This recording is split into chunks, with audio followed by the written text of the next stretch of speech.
This video series is dedicated towards cryptocurrency and its safety issues, so in this part 1 video, we will discuss that our data stored will be corrupt or not.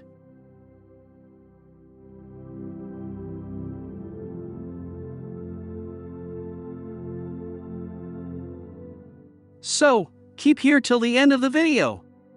We'll explain everything that you need to know. First of all, if you don't know about what is cryptocurrency, then we have explained it in our previous video. You can watch it for an idea. Now, let's begin the real truth. You need to understand that cryptocurrencies are based on the blockchain technology. The technology which does not operated by any governmental or any central authority. Its operator is based on the type of which blockchain is that. Suppose, if that blockchain is public, then everyone on the blockchain can access it.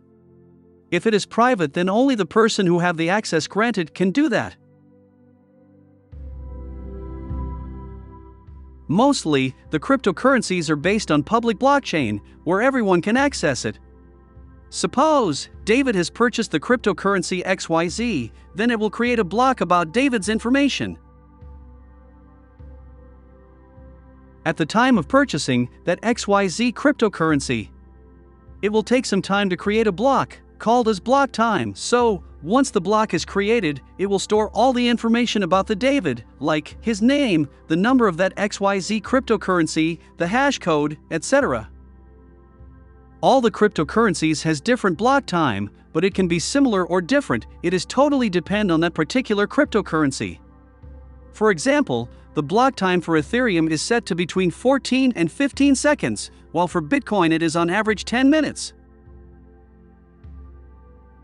By storing data across its peer-to-peer network, the blockchain eliminates a number of risks that come with data being held centrally. So, there are no risks about our data, that to know who owns how much of that XYZ cryptocurrency. But listen, the risks may arise in some cases that we'll discuss next. The decentralized blockchain may use ad hoc message passing and distributed networking. One risk of a lack of decentralization is a so-called 51% attack, where a central entity can gain control of more than half of a network and can manipulate that specific blockchain record at will, allowing double spending. Mostly, the cryptocurrencies are not centralized, so keep in mind that you're investing in such thing where governmental rules are not applicable. This will not bother some of you, but still, it is the point of thinking. Blockchain security methods include the use of public key cryptography.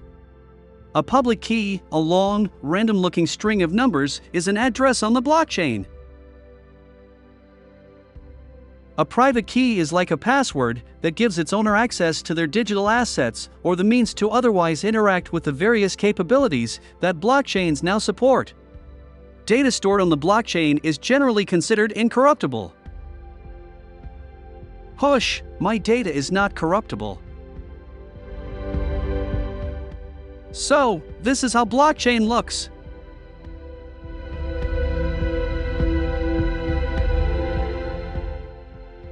So, there are another risks that we will discuss it in another video with all details.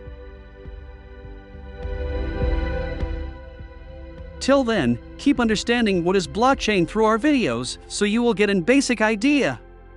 And as always, thank you, stay healthy.